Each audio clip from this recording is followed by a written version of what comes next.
Hello everyone. इस video में हम आपको कॉम्प्लेक्स नंबर के बारे में बताने जा रहे हैं। कॉम्प्लेक्स नंबर पढ़ने से पहले मैं आपको कुछ बताना चाहती हूँ, जैसे कि आपने पहले स्टार्टिंग में पढ़ा होगा, नेचुरल नंबर आपने पढ़ा होगा, होल नंबर आपने पढ़ा होगा, रेशनल नंबर आपने पढ़ा होगा, इरेशनल नंबर आपने पढ़ा होगा। वैसे ही इस चैप्टर में हम लोग पढ़ेंगे कॉम्प्लेक्स नंबर के बारे में। कॉम्प्लेक्स नंबर होता क्या है, कैसे हम लोग उसको आइडेंटिफाई करते हैं, इसके बारे में देखते हैं। इसको देखने से पहले हम लोग सबसे पहले एक इक्वेशन को देखते हैं। जैसे सपोज करो आपके पास एक इक्वेशन है x square plus 4 is equal to 0। ठीक है, हमने स्टार्टिंग में कर रखा है x square is equal to -4। अब इसमें होगा क्या, हम लोगों को पता है किसी भी नंबर का स्क्वायर निगेटिव नहीं हो सकता है, ये हम लोग को ऑलरेडी बात पहले से पता है। लेकिन अभी हम लोग क्या करते हैं, अभी जब हम लोग कॉम्प्लेक्स नंबर में जाते हैं तो कॉम्प्लेक्स नंबर हम लोग √-1 को हम लोग आयोटा बोल देते हैं। ठीक है, हम लोग √-1 को आयोटा नाम देते हैं। अब मैं आपको बताती हूँ कैसे, ध्यान से समझिए। सबसे पहले कॉम्प्लेक्स नंबर का जो इंडिकेशन होता है वो जेड से इसको डिनोट करते हैं हम लोग। कॉम्प्लेक्स नंबर को हम लोग कैपिटल जेड से डिनोट करते हैं। और इसका जो जनरल फॉर्म होता है कॉम्प्लेक्स नंबर का वो होता है a plus iota b. a plus iota b, जिसमें ये हमारा जो है यह रियल पार्ट है, रियल पार्ट, और ये जो हमारा है वह इमेजिनरी पार्ट है।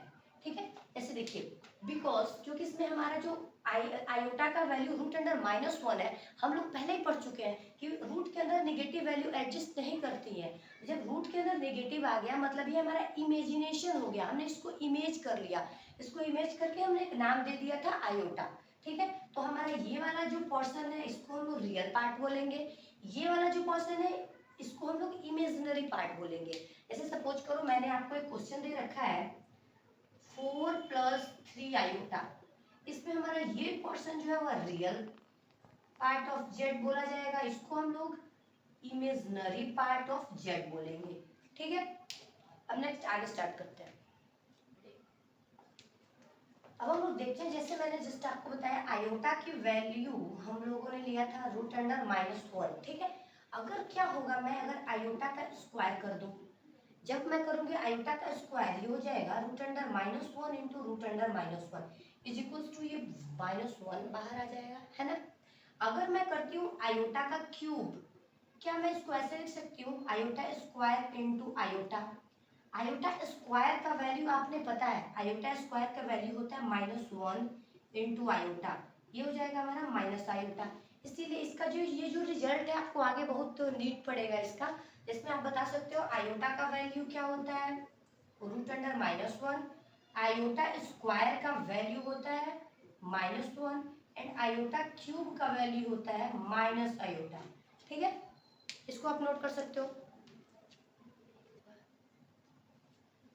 जैसे हम लोग कुछ मैथ्स में ऑपरेशंस करते हैं, प्लस का माइनस का मल्टीप्लिकेशन का एंड डिवीजन का, ये तो हमने सारा रेशनल नंबर पे, इरेशनल नंबर पे, वो नेचुरल नंबर पे, होल नंबर पे सबने हमने ट्राई कर रखा है। लेकिन अभी हम लोग कॉम्प्लेक्स नंबर का देखते हैं, कॉम्प्लेक्स नंबर का एडिशन कैसे होता है, सब्ट्रैक्शन कैसे होता है, मल्टीप्लिकेशन कैसे होता है और डिवीजन कैसे होता है। सपोज करो मेरे पास एक Z1 मीन्स हमारे पास कॉम्प्लेक्स नंबर एक है A1 प्लस B1 आयोटा। ठीक है, और हमारे पास Z2 एक है complex number A2 plus B2 iota. ठीक है, मैं आपसे बोलती हूँ बेटा Z1 प्लस Z2 इन दोनों को आपने ऐड करना है, तो हम क्या करेंगे, इन दोनों को ऐड करते हैं। इसमें हम लोग क्या करेंगे, रियल पार्ट को रियल पार्ट के साथ ऐड कर देंगे और इमेजिनरी पार्ट को इमेजिनरी पार्ट के साथ ऐड कर देंगे।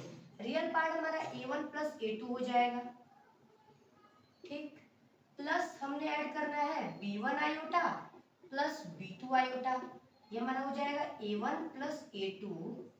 यहाँ हम लोग आयोटा जब कॉमन ले लेंगे तो हमारे पास बचेगा B1 प्लस B2 आयोटा। तो सिंपल सा फंडा है, अगर हमने एडिशन करना होगा तो जब रियल पार्ट को रियल पार्ट के साथ ऐड कर देंगे, इमेजिनरी पार्ट को इमेजिनरी पार्ट के साथ। सेम टू सेम हमने प्रोसेस नेगेटिव में भी सब्ट्रैक्शन में भी यही करना होता है। जैसे अगर हमारे पास सब्ट्रैक्शन है तो यहाँ पे हम लोग रियल पार्ट से रियल पार्ट को सब्ट्रैक्ट करेंगे और इमेजिनरी पार्ट को इमेजिनरी पार्ट से सब्ट्रैक्ट करेंगे, तो हमारे पास ये वैल्यू मिल जाएगी निगेटिव में, है ना। नेक्स्ट अब देखते हैं मल्टीप्लिकेशन।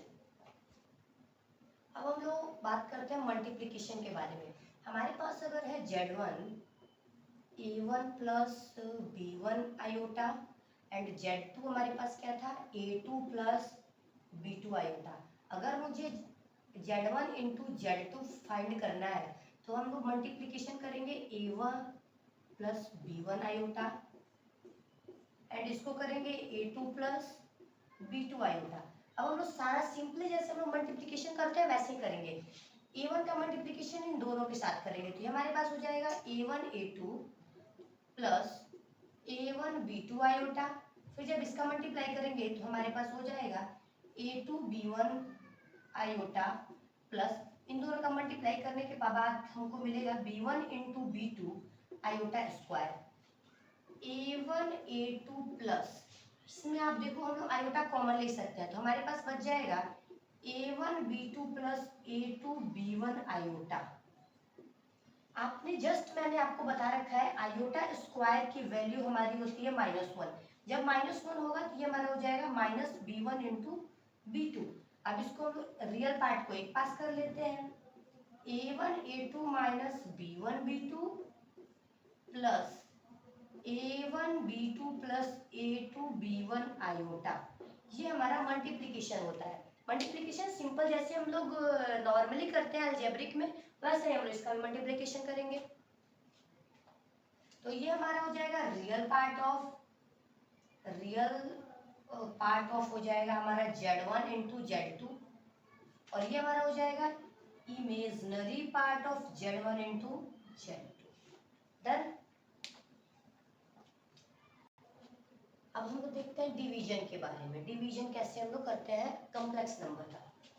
Z1 था हमारे पास, Z1 सिंपली कुछ ले लेते हैं A1 plus B1 iota and Z2 हम लेते हैं A2 प्लस B2 आयोटा। हमने करना है Z1 अपॉन Z2, ठीक है। सॉल्व करते हैं हमारे पास हो जाएगा A1 plus B1 iota upon A2 plus B2 iota.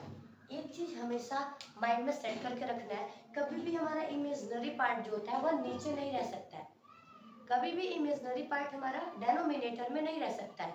तो इसको हम लोग क्या करेंगे, इसको हम लोग सिंपली रेशनलाइजेशन करेंगे। रेशनलाइजेशन हम लोग आप लोग को पता होगा रेशनलाइजेशन कब करते हैं, क्यों, जब जो भी चीज़ हम लोग नीचे डेनोमिनेटर में नहीं चाहिए होती है उसको कवर करने के लिए हम रेशनलाइजेशन करते हैं।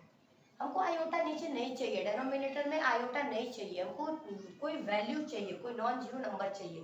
तो इसको हम लोग क्या करेंगे, मल्टीप्लिकेशन करते हैं A2 माइनस B2 आयोटा और डिवाइड भी कर देते हैं A2 इंटू B2 आयोटा से। अब हमको देखिए हमको मिला क्या, इस करने से हमको फायदा क्या होगा, A1 plus B1 iota into A2 minus B2 iota upon ये A plus B into A minus B के जैसे दिख रहा है। आपको ने पढ़ा होगा A plus B into A minus B is equals to क्या होता है A square minus B square.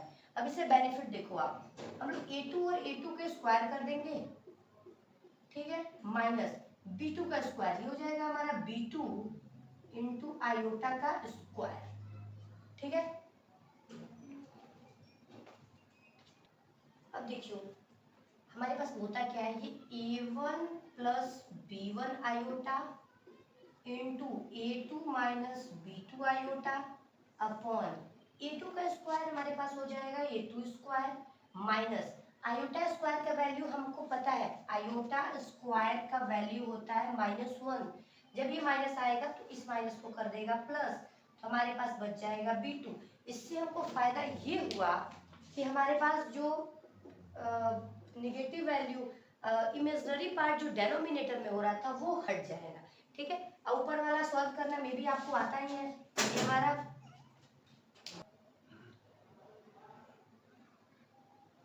यहाँ पे देखो बेटा इसकी होल में स्क्वायर होगा ना तो ये B2 का भी स्क्वायर हो जाएगा, ठीक है। अब नेक्स्ट देखते हैं, अब हम लोग ऊपर वाले का मल्टीप्लिकेशन करते हैं। अभी जस्ट आपने पढ़ा इसका मल्टीप्लिकेशन, फर्स्ट A1 का मल्टीप्लिकेशन बोथ के साथ, हमारे पास हो जाएगा a1 into A to minus ये हमारे पास हो जाएगा a1 b2 आयोटा, ठीक है, प्लस हमारे पास होगा a2 b1 आयोटा माइनस हमारे पास हो जाएगा b1 b2 iota square upon में हमारे पास होगा a2 का स्क्वायर माइनस प्लस b2 का स्क्वायर। अब इसको हम सॉल्व करते हैं। हम लोग इसको तब तक सॉल्व करेंगे जब तक हमारा जनरल फॉर्म नहीं आ जाए। z का जनरल फॉर्म क्या होता है, a plus iota b। In the sense हम लोग रियल पार्ट को अलग और इमेजिनरी पार्ट को अलग कर लेंगे, तब तक इसको सॉल्व करना है। हमारे पास a1 प्लस a2, इसको हम ऐसे लिख सकते हैं a1 a2 माइनस इन दोनों में हम लोगों के पास हमारे पास है a1 b2 iota plus a2 b1 iota. ये हमारे पास आयोटा स्क्वायर की वैल्यू -1 होती है, तो ये हमारा हो जाएगा plus b1 b2 upon a2 का स्क्वायर प्लस b2 का स्क्वायर। अब हम लोग इमेजिनरी पार्ट को रियल पार्ट को रियल साइड कर लेते हैं, इमेजिनरी को imaginary side. a1 a2 plus b1 b2, इसमें हम लोग कॉमन ले लेंगे तो हमारे पास हो जाएगा a1 b2 minus a2 b1 iota upon a2 square plus b2 square. इसको हम ऐसे लिख सकते हैं a1 a2 plus b1 b2 upon a2 का स्क्वायर प्लस b2 का स्क्वायर। ये हमारा हो गया रियल पार्ट माइनस हो जाएगा a1 b2 minus a2 b1 upon a2 का स्क्वायर प्लस b2 का स्क्वायर आयोटा। ये हमारा हो गया रियल पार्ट और ये हमारा हो गया इमेजिनरी पार्ट किसका, z1 अपॉन z2 का। ठीक है, नेक्स्ट देखते हैं। अब हम लोग देखते हैं conjugate of a complex number क्या होता है। हमारे पास अगर एक z कॉम्प्लेक्स नंबर है a प्लस बी आयोटा इसका, तो इसके कंजुगेट को z के ऊपर बार लिख के हम लोग डिनोट करते हैं। इसको डिनोट करते हैं z के ऊपर बार इज इक्वल्स टू, इसका कंजुगेट होगा रियल पार्ट रियल रह जाएगा, बस इमेजिनरी पार्ट का साइन चेंज हो जाएगा। प्लस बी आयोटा है तो ये हमारा हो जाएगा माइनस बी आयोटा। ठीक है, और अगर हमारे पास z ऐसे होता है a माइनस बी आयोटा, तो हमारा z बार हो जाएगा a माइनस है तो प्लस बी आयोटा। वनली इसमें हम लोग करते क्या है, जो हमारा इमेजिनरी पार्ट होता है उसके साइन को चेंज कर देते हैं। अगर प्लस होगा तो माइनस और अगर माइनस होगा तो प्लस, यही हमारा कंजुगेट होता है। इसको हम लोग जब रेशनलाइजेशन करते हैं, जब हमको डेनोमिनेटर में आयोटा मिल जाता है, इमेजिनरी पार्ट मिल जाता है, तो उसको हटाने के लिए हम लोग इसके कंजुगेट से मल्टीप्लिकेशन और डिवीजन करते हैं। नेक्स्ट, अब हम लोग पढ़ते हैं मॉड्यूलस ऑफ जेड। जेड के मॉड्यूलस को हम लोग ऐसे डिनोट करते हैं। ठीक है, जेड के मॉड्यूलस का फॉर्मूला होता है root under A square plus B square. अर्थ हुआ ए स्क्वायर मीन्स इमेजिनरी पार्ट का स्क्वायर, रियल पार्ट का square, be in the sense imaginary part का स्क्वायर। ये हमारा होता है मॉड ऑफ जेड। ठीक है, इसको हम लोग कहते हैं modulus of Z. Argand plane, अब हम लोग पढ़ते हैं आर्गन प्लेन के बारे में। प्लेन ये क्या होता है, जैसे आपने ग्राफ में पढ़ा होगा, नॉर्मल हमारे पास एक प्लेन होता है इसको हम लोग एक्स एक्सिस बोलते हैं और इसको हम लोग बोलते हैं वाई एक्सिस। ठीक है, ये हमारा होता है एक्स एक्सिस और ये हमारा होता है वाई एक्सिस। इसमें हमने करना क्या होता है, आर्गन प्लेन के बारे में जब हम लोग कॉम्प्लेक्स नंबर को इस पे डिनोट करने जाएंगे तो इसको हम लोग बोलते हैं रियल एक्सिस और इसको हम लोग बोलते हैं इमेजिनरी एक्सिस। ठीक है, जब हम लोग कॉम्प्लेक्स नंबर को इस प्लेन पे डिनोट करने जब जाएंगे तो हमारा हो जाएगा, इसको हम लोग कहेंगे रियल एक्सिस है और ये हमारा हो जाएगा इमेजिनरी एक्सिस। ऐसे देखते हैं, मान लो मेरे पास है z is equals to 4 plus 3 iota, means हमारे पास ये हमारी वैल्यू है किसकी, a की और ये हमारी वैल्यू है b की। अर्थ ये हुआ हमारा रियल एक्सिस 4 आपको जाना है, +4 1 2 3 4, ठीक है। और हमको आयु इमेजिनरी एक्सिस 3 जाना है, तो 1 2 3, ये जो हमारा पोर्शन हो जाएगा इसको हम लोग बोल सकते हैं 4,3। अदरवाइज ये हमारा 4 + 3 आयोटा को डिनोट हमने किया है, तो ये वाला पॉइंट हमने मिला है, ठीक है। ये हमारा हो जाएगा रियल एक्सिस, ये हमारा है इमेजिनरी एक्सिस। रियल पार्ट को रियल एक्सिस पे दिखाएंगे, इमेजिनरी पार्ट को इमेजिनरी एक्सिस पे दिखाएंगे। नेक्स्ट आर्गन प्लेन के बारे में हम लोग को पढ़ना है, पोलर रिप्रेजेंटेशन के बारे में। अब इसमें देखो पोलर रिप्रेजेंटेशन कैसे करता है, 1 मिनट। जैसे अभी आपने पढ़ा, हम लोग आर्गन प्लेन पे दिखाते हैं, ये हमारा होता है रियल एक्सिस और ये हमारा होता है इमेजिनरी एक्सिस। इसमें अगर कोई पॉइंट हमारे पास P है, इसमें ये कौन सा एंगल बना रहा है, इसको हम लोग बोलते हैं थीटा, है ना। इसमें कौन सा एंगल बना रहा है, थीटा। अगर नेगेटिव में बनाएगा तो -θ आएगा। इस थीटा की वैल्यू निकालने के लिए tan थीटा का वैल्यू होता है b/a, ठीक है। जहाँ पे आप इसको थीटा निकाल सकते हो, थीटा आप बोल सकते हैं tan इनवर्स b/a, ठीक है। यहाँ से हम लोग थीटा निकालेंगे। जब हम लोग को इसको पोलर फॉर्म में लिखना होगा, तो पोलर फॉर्म z होता है r cos theta plus r sin theta iota, ठीक है। जिसमें सबसे पहले आपको r की वैल्यू फाइंड होनी चाहिए। r हमारा होता है मॉड ऑफ z, इसका अर्थ हुआ a² प्लस b²। r का वैल्यू होता है √a² प्लस b²। ये हमारी r की वैल्यू हो गई। cos थीटा का वैल्यू निकालने के लिए हम ये वाला करेंगे tan इनवर्स b/a। इसमें हमारा थीटा का एंगल आ जाएगा, और इसी चीज को हम लोग पोलर फॉर्म में रिप्रेजेंट करने के लिए हमारा यही होता है z r × cos theta plus iota sin theta, ठीक है। r का अर्थ होता है mod of z, mod of z in the sense a² plus b², modulus of z। सो अगर हमें इसको पोलर फॉर्म में रिप्रेजेंट करना होगा, तो z हमारा हो जाएगा r × cos theta plus iota sin theta. और ये जो थीटा है हमको ये दिखाता है कि हमारा जो रिप्रेजेंटेशन है वो पॉजिटिव डायरेक्शन में। अगर ये ऐसे होता तो इधर हमारा -θ एंगल आता, ठीक है। P अगर मैं आपको यहाँ से बोलूँ कि हमारे पास एक z कोई नंबर है, हमने इसको रिप्रेजेंट कर दिया, z में कॉम्प्लेक्स नंबर है, जस्ट सेम टू सेम इसको हम लोग बोल देंगे z का कंजुगेट, क्योंकि पॉजिटिव डायरेक्शन में z और नेगेटिव में आएगा तो हमारा z का कंजुगेट हो जाएगा, ठीक है। नेक्स्ट अब कुछ क्वेश्चन देखते हैं। फिर अब हमको एक क्वेश्चन दिया हुआ है, find the conjugate of the complex number 1 - iota upon 1 + iota. सबसे पहले हम एक बार रिकॉल करते हैं हमने क्या क्या पढ़ा। सबसे पहले हमने पढ़ा है कॉम्प्लेक्स नंबर, जिसको हम लोग z से डिनोट करते हैं, उसका फॉर्म होता है a + आयोटा b, ठीक है। z हमारा होता है जिसमें हम लोग a को हम लोग रियल पार्ट बोलते हैं और इसको हम लोग b को इमेजिनरी पार्ट बोलते हैं, बिकॉज उसमें आयोटा आ गया है। मैंने आपको पहले ही बता रखा है, आयोटा की वैल्यू हमारी होती है √1। जब हम करेंगे आयोटा स्क्वायर तो इसका वैल्यू हो जाएगा -1। जब हम लोग करेंगे आयोटा क्यूब तो इसका वैल्यू हो जाएगा माइनस आयोटा। अगर हम लोग करते हैं आयोटा का पावर 4 तो इसका वैल्यू हो जाएगा 1, ठीक है। वैसे आपको भी इतने की ही नीड पड़ेगी, आगे पढ़ी तो आप खुद से सॉल्व कर लेना। नेक्स्ट देखते हैं, उसके आगे हमने पढ़ा हुआ है कंजुगेट के बारे में। कंजुगेट क्या होता है, z है, z क्यूब के ऊपर बार को हम लोग कंजुगेट से डिनोट करते हैं। इसमें वनली हम लोग इमेजिनरी पार्ट के साइन को चेंज कर देते हैं। सपोज मेरे पास है a + आयोटा b, तो इसको हम लोग कर देंगे a - आयोटा b। कंजुगेट के बाद से हमने पढ़ा है मॉड्यूलस के बारे में, जो हमारा मॉड ऑफ z होता है। मॉड ऑफ z क्या होता है हमारा, मॉड ऑफ z का हुआ √a² प्लस b², ठीक है।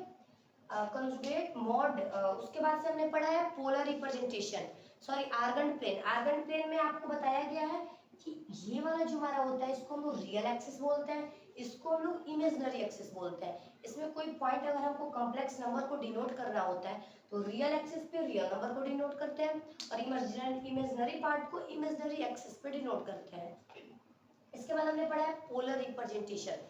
पोलर रिप्रेजेंटेशन में मैंने आपको बता रखा है, पोलर रिप्रेजेंटेशन में हमारा इसका फॉर्म होता है r × cos theta plus r sine theta iota, ठीक है, जिसमें आर की वैल्यू हम निकाल सकते हैं। आर का वैल्यू क्या होता है, root under A square plus B square. Or इसको हम लोग मॉड ऑफ जेड भी बोल सकते हैं। और थीटा निकालने के लिए हम लोग करते हैं टेन इनवर्स बी अपॉन ए, ये हमारा वैल्यू निकलता है थीटा का। और आर का वैल्यू ये हमारा हो गया पोलर रिप्रेजेंटेशन। अब हमको कुछ क्वेश्चन दिया हुआ है, find the conjugate of the complex number 1 minus iota upon 1 plus iota. अब मैं आपको बताती हूँ, देखो इसको सॉल्व करते हैं। सबसे पहले इसको सॉल्व करने के लिए हमारे पास है 1 minus iota upon 1 plus iota. सबसे पहले तो हमने यही देखना है, ये हमारा स्टैंडर्ड फॉर्म है ही नहीं। हमारा स्टैंडर्ड फॉर्म कैसे होता है, ए प्लस आयोटा बी, ये हमारा स्टैंडर्ड फॉर्म नहीं है। सबसे पहले हम लोग कंजुगेट निकालने से पहले इसका हम लोग स्टैंडर्ड फॉर्म में चेंज करेंगे। स्टैंडर्ड फॉर्म में चेंज करने के लिए हमको पहले ही पता है कभी भी इमेजिनरी पार्ट डेनोमिनेटर में नहीं हो सकता है। इसलिए हमारे पास है 1 प्लस आयोटा, जो कि हमारा डेनोमिनेटर में नहीं होना चाहिए। तो हम लोग क्या करेंगे, इसके कंजुगेट से इसके ऊपर और नीचे मल्टीप्लिकेशन करेंगे। इसके conjugate 1 minus iota upon 1 minus iota, ठीक है।